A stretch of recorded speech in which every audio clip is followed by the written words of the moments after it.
That evening, during a quiet hour when Ms. O had gone to make soup, she took out her journal. She had begun the journal some weeks earlier, not intending it to become important, just needing somewhere to put thoughts that had nowhere else to go. She opened it to a fresh page and sat with her pen for a while before writing anything. Then she wrote, "It is December. The city is beautiful in the way it gets beautiful when it hurts. I am thinner than I have ever been, and I am sitting in his sweatshirt, and I am thinking about whether love is enough when only one person is doing it. I believe it is. I have to believe it is. Otherwise, what have I been doing with all of this? A." She closed the journal. She put it in the bedside drawer. She went to sleep. Christmas came and went without ceremony. Anita spent Christmas Eve on video call with her mother and two brothers, all of them in Accra around their mother's table with its familiar plastic covering and the smell of groundnut soup she could almost conjure from memory. Her mother watched her on the screen and said nothing about her face, her thinness, the shadows under her eyes. But at the end of the call, before they said goodbye, her mother held the phone close and said in a low, private voice, "Come home, Anita. Come home soon." "I will, Mama. I promise." She was not sure she could keep that promise. She was not sure of very many promises at this point. But she meant it at the time, which was the best she could offer. J1 did not call on Christmas. He had been in Singapore for 2 weeks. He had sent, via his assistant, a brief message. "Hope you're well. Happy holidays." As though she were a business contact. As though she were someone he had met at a gala once and felt the obligation to acknowledge seasonally. She had read the message and set her phone down and gone back to the book she was reading. And if anything passed across her face, no one was there to see it. January arrived with the particular blankness of a year that had not yet committed to anything. Anita had an appointment with Dr. Kim on the 4th of January. She sat across from him in his careful, quiet office with the diplomas on the wall and the model of the lung on his desk that she had always found unexpectedly poignant. He reviewed her most recent imaging. He reviewed her blood work. He looked at her over the top of the file and said, with the gentleness of a man who had done this many times and never found it easy, "Anita, we need to have an honest conversation about where we are." "Yes," she said, "the treatment is slowing the progression, but it is not reversing it. Your body's response has been, it has not been what we hoped." "Tell me what that means." He told her. "Weeks, perhaps a month or 2 with continued treatment. Possibly longer with a specific experimental protocol that her profile might qualify her for, but the qualification process took time and there were no guarantees, and her current health would make aggressive intervention complicated." She listened. She asked one question. "What will it feel like?" "At the end." He answered her, carefully, honestly. She had asked for honesty and he gave it to her. She thanked him. She put on her coat. She left. She walked for a long time after that appointment, through Abgujong down toward the river, not going anywhere in particular, just walking because the city was cold and clean and real beneath her feet, and walking was one of the things she could still do, and she wanted to do all of the things she could still do for as long as she could still do them. She stopped on a bridge above the Han River and looked down at the cold, gray water. She thought about her mother's voice. She thought about the gallery, about the exhibitions she would never see. She thought about her journal at home in the bedside drawer. She thought about J1. She stood there for a long time in the January cold, her coat buttoned to the top, her shorter curly hair moving in the river wind, her ring on her finger. She was not a tragic figure. She refused to be a tragic figure. She was simply a woman standing on a bridge, absorbing an enormous truth and deciding what to do with it. What do you do with an enormous truth? You carry it, as you have carried everything. You turn back toward the city, which is warm and lit and full of people who are alive, and you walk toward it. She walked back. She called Zara that evening, not to tell her everything. She wasn't ready for that. She called because she needed to hear a familiar voice, and Zara, who had always had a supernatural sensitivity to the difference between a call that was fine and a call that was a lifeline, picked up on the second ring and said immediately, "I'll be there in 20 minutes. "You don't need to." 20 minutes, Zara repeated, and hung up. She arrived in 18, With wine Anita couldn't really drink anymore, and a container of thiaboudienne she had made herself, still warm. She sat on Anita's sofa with her long legs tucked under her and looked at Anita with clear, unafraid eyes. "Tell me," she said simply. And Anita told her. Not everything. Not the prognosis with its specific and devastating timeline. But she told her about the diagnosis, the treatment, the months of managing alone.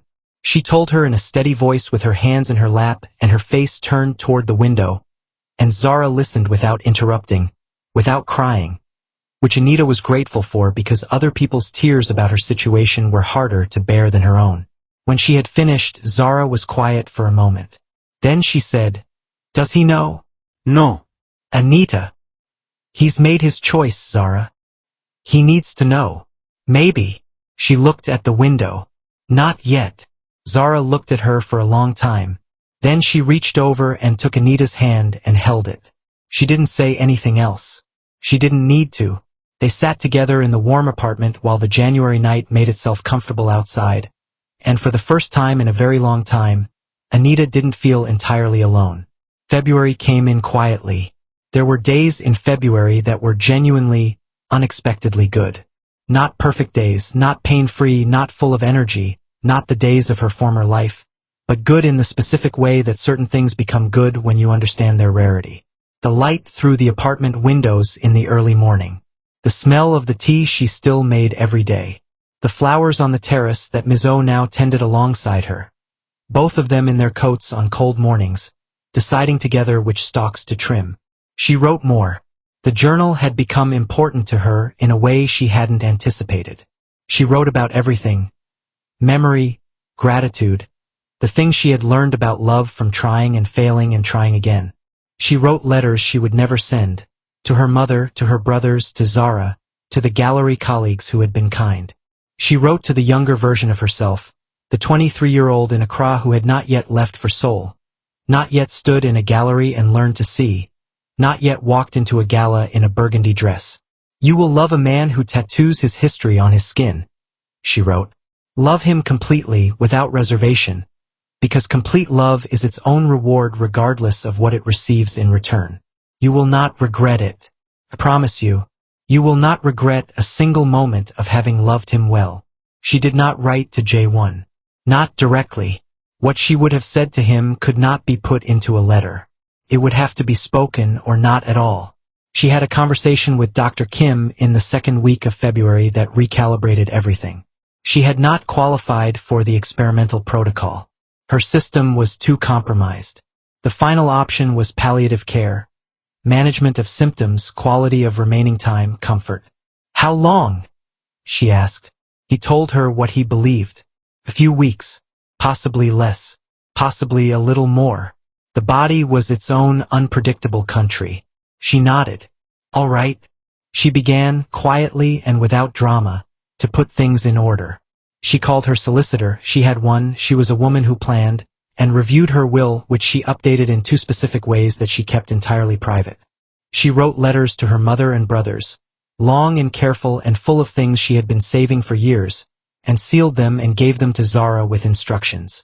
She wrote a detailed note to her gallery colleagues about 3 unfinished projects she wanted completed in her specific vision, with documentation attached. She donated a significant portion of her savings to a children's art education program in Accra that she had quietly supported for years. She organized her apartment. Not obsessively. She was not that kind of woman, but thoughtfully. She wanted the space to be recognizable. She wanted whoever walked in afterward to know that a person had lived here, fully and beautifully, and had left it in good order. She kept his sweatshirt. Zara came every other day now without being asked. Tabena came once a week with food and music and the easy, undemanding presence of a longtime friend. Misha flew in from New York when Zara told her. Anita had not asked her to come and had cried when she walked through the door, the first time she had cried in front of another person since the diagnosis. "You should have told us," Misha said, holding her. "I know. We would have been here. I know. I know." She was surrounded, finally, by people who loved her. She had allowed herself that at the end, and she was grateful for it. She still thought about him. She thought about him with the particular persistence of a love that has no logical reason to continue and continues anyway. She thought about calling him. She practiced in her mind what she would say. She wasn't sure she wanted to tell him about the illness. Not to spare him the guilt, she had moved past protecting him, but because she genuinely wasn't sure what purpose it would serve. He couldn't come back. Not in any way that would matter now. She didn't want his obligatory presence or his guilty vigil. But she wanted his voice. She wanted, just once more, to hear the voice that had told her she was the most beautiful woman in the room and meant it down to the bone. She would wait for the right night. It was a Tuesday in late February. Outside, Seoul was dry and cold. The sky the color of pewter.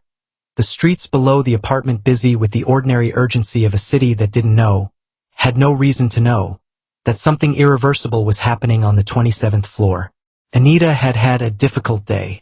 The pain had been present and persistent, and even the medication had only managed it to a dull background pressure rather than eliminating it. She had spent most of the day in bed, drifting in and out of a light, restless sleep, waking to the sound of Ms. O moving quietly in the kitchen, the familiar smell of broth, the particular quality of afternoon light when the sun is low and the shadows are long. By evening, she was more awake, more clear. Ms. O brought her tea and soup and sat with her while she ate a few careful spoonfuls. They talked about small things, a television program, a funny thing that had happened at the pharmacy, Ms. O's granddaughter who had recently begun walking. These conversations mattered. They were the texture of ordinary life maintained in the face of extraordinary circumstance. And they were a gift. After Ms. O had cleared away and settled into the guest room for the night, Anita lay in the quiet apartment and looked at the ceiling. She thought about tomorrow. She thought about the days she probably had left. She thought about her mother. She thought about Santorini and the Louvre and a kitchen in the early morning filled with the sound of Burna Boy playing on a phone balanced against the coffee machine. She took her phone from the bedside table. She looked at his name for a very long time. Park J1. She pressed call. In Tokyo, in a hotel restaurant on the 42nd floor, the phone buzzed. J1 looked at the screen. Anita. The name sat there, illuminated, slightly accusatory in the way that things you have been avoiding tend to look when they finally appear. Who is it? Nuna asked across the table. Nobody, he said. He turned the phone face down. The call rang out. Anita looked at the screen. Call ended. She breathed. She pressed call again. The second time, his phone buzzed and he sat with his hand over it on the table and thought, she's worked herself up to something. She wants a confrontation. Not tonight. He let it ring. It rang out. She sat in the quiet apartment and breathed. She pressed call a third time because she was Anita, and Anita tried.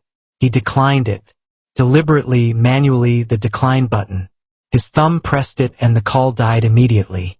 Nuna smiled. He ordered more wine. Anita sat in the dark with her phone in her hands for a long, long time. The apartment was very quiet. Outside, Seoul was lit up as it always was. Perpetually, indifferently bright, the kind of city that never truly darkened. She thought, he doesn't know this is the last time. She thought, he would have answered if he knew. She was not sure that was true, but she needed to believe it, so she believed it. She put the phone in the drawer. She pulled his sweatshirt tighter. She closed her eyes. She breathed in the smell of the apartment. Their apartment, hers and his, the apartment she had filled with art and light and the smell of flowers and the particular warmth of a woman who knows how to make a home. Thank you for the dancing, J1, she whispered. She slept. 2 days later, Anita Ose died. She died in the early morning, before the city had fully woken. In the bed she had made beautiful and the apartment she had kept with love and care and the quiet dignity of a woman who had decided, long ago, that the quality of her love would not be determined by whether or not it was returned. Ms. O was nearby. She did not die alone. She looked peaceful. Her curly hair spread against the pillow. Her ring still on her finger. His sweatshirt on her body, worn thin at the elbows, navy blue, smelling of nothing but her now. She looked like a woman who had come to rest. Chapter 10. The Weight of the One Who Remains. He was in Osaka when his assistant called. The call came at 11 in the morning. He was mid-meeting, A real one, important, nothing that could be postponed, and something made him step out. He couldn't name what it was. A pull. A wordless and sudden certainty that the call mattered in a way that overrode everything else in the room. He had learned, over a lifetime of operating on instinct, to trust that certainty. He stepped into the corridor and answered, "Sir." His assistant's voice was careful in a specific way he had heard before, in his line of work, when someone was about to restructure reality. "There's something I need to." "Say it." "Mrs. Park. Anita. Sir. She passed away this morning." The corridor tilted. He put one hand flat against the wall. "What did you say?" It was not a question. It was a man trying to arrange language into a shape he could enter. "I'm so sorry, sir. I've confirmed it with the hospital. It appears she had been ill for some time. There is beginning to be press coverage, and I wanted you to hear it from—" "Ill," he repeated. "Cancer, sir. Lung." She had been receiving treatment for several months.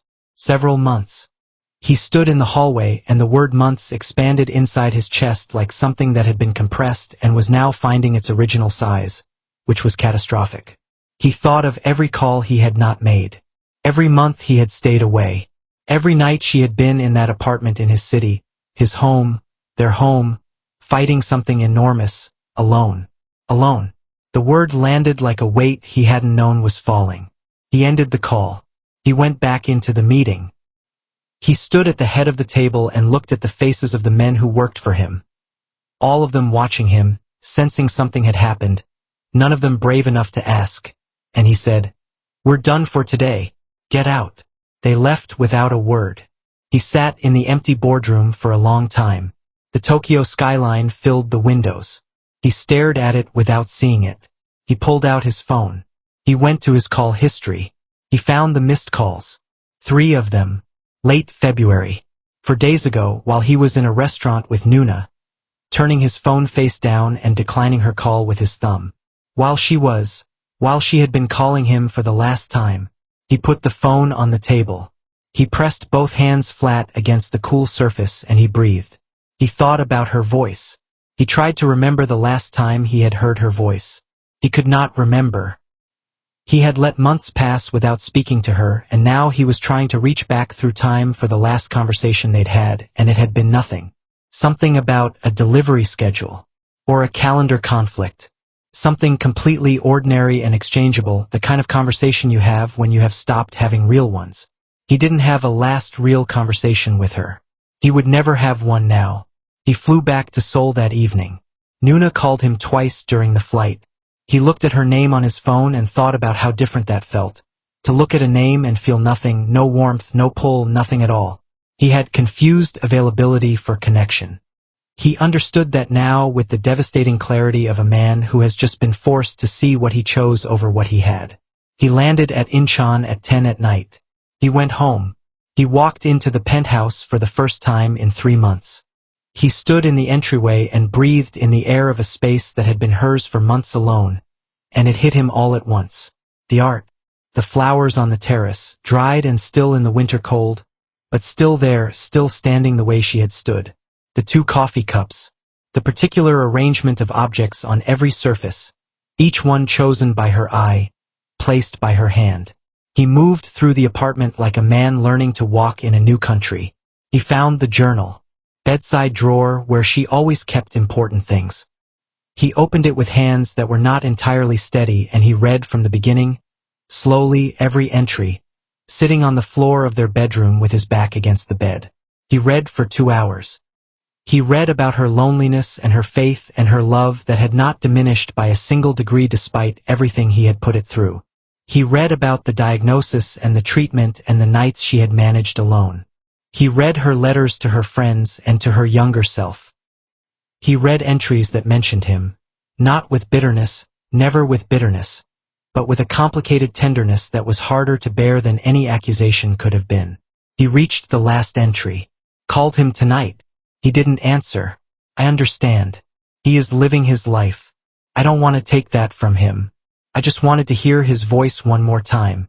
I just wanted him to know, but maybe he already knows. Maybe he will know someday without me having to say it. That I loved him completely.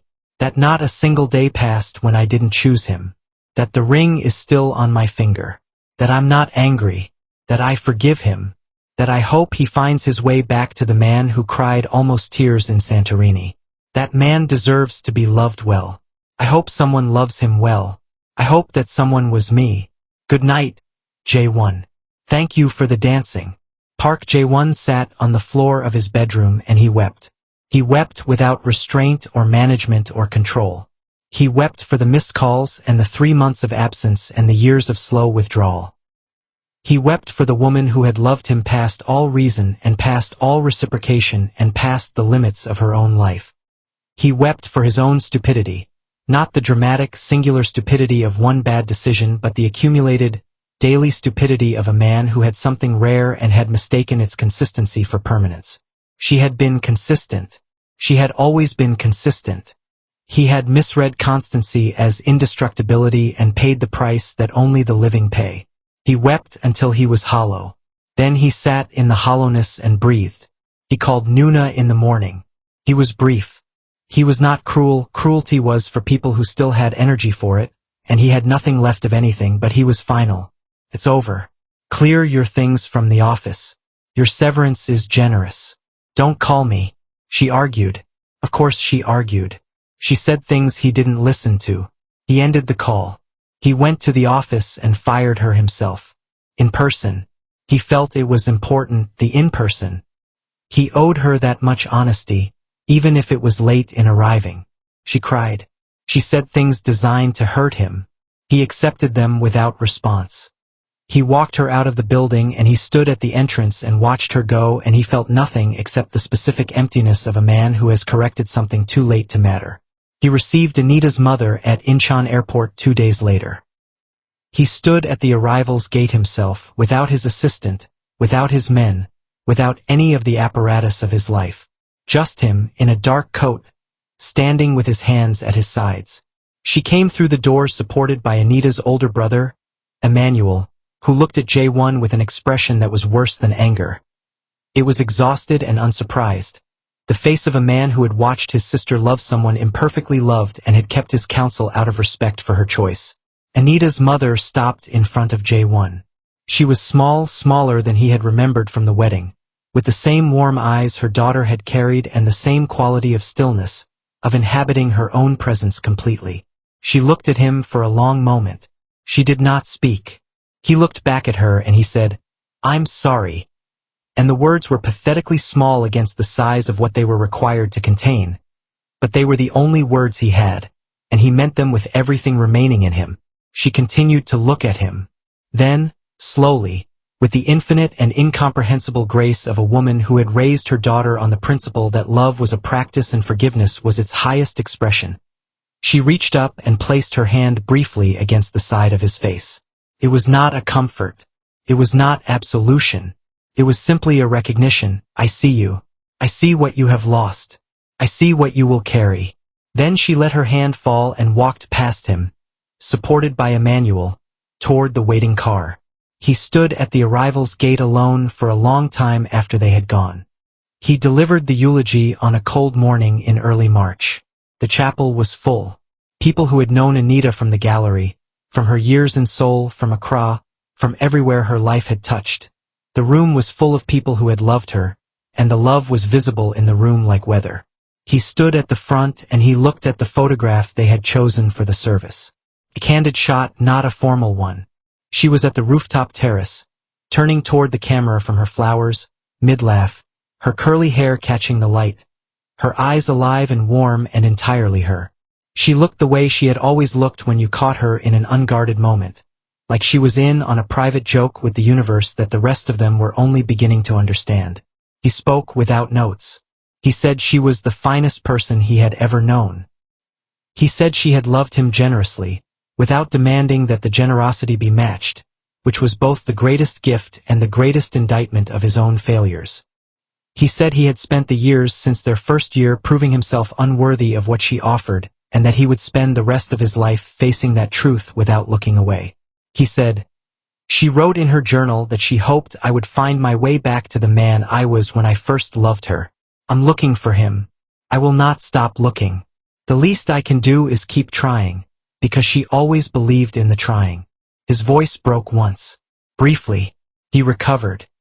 He took off his watch afterward, her anniversary gift, the watch he had worn without noticing, the one she had given him with a card in her own handwriting, and he placed it on her coffin.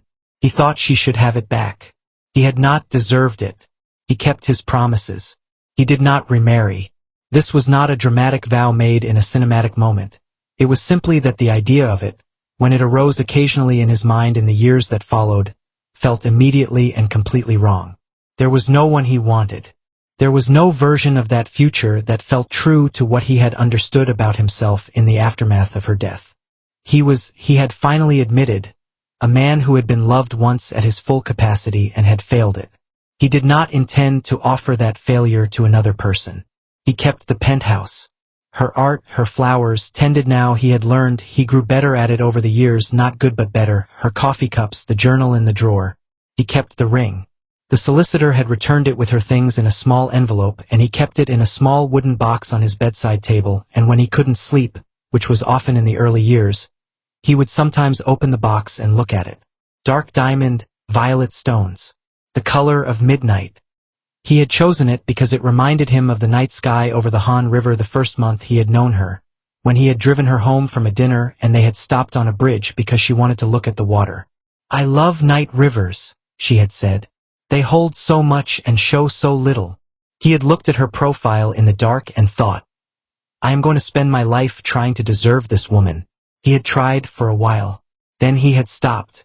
Then he had understood what the stopping cost. He visited her grave once a month. He brought wild, untidy flowers, the kind she had grown on the terrace, the kind that grew freely without cultivation, the kind that would have made his housekeeper mildly exasperated, because she had always loved the things that couldn't be tamed into neatness. He sat on the bench nearby and talked to her, quietly, conversationally, without self-consciousness. He was past self-consciousness. He talked about his week, about a building he had seen that she would have appreciated, about a painting at auction that reminded him of something she had once explained to him. He talked about her mother's weekly calls. She called him every Thursday, a brief conversation, always ending the same way, "Be well." She would want you to be well. He told Anita this every visit because he thought she would like knowing it. He always ended the same way. He would be quiet for a moment, looking at the grave with its flowers and its stillness, and then he would say, "I know I don't deserve your forgiveness, but I have it anyway because you were better than me and you always were. I'm trying to be better than I was. I think about you every day. I think about the call. I will think about that call for the rest of my life, and I accept that, because the rest of my life is the smallest price I could possibly pay for what I did with it." He would pause. "I hope it's good, wherever you are. I hope there are rivers and art and something to make you laugh. Thank you for the dancing, Anita. Thank you for loving me when I gave you nothing to love. Sleep well." He would stand. He would leave the flowers. He would walk back to his car through whatever weather the day had decided upon.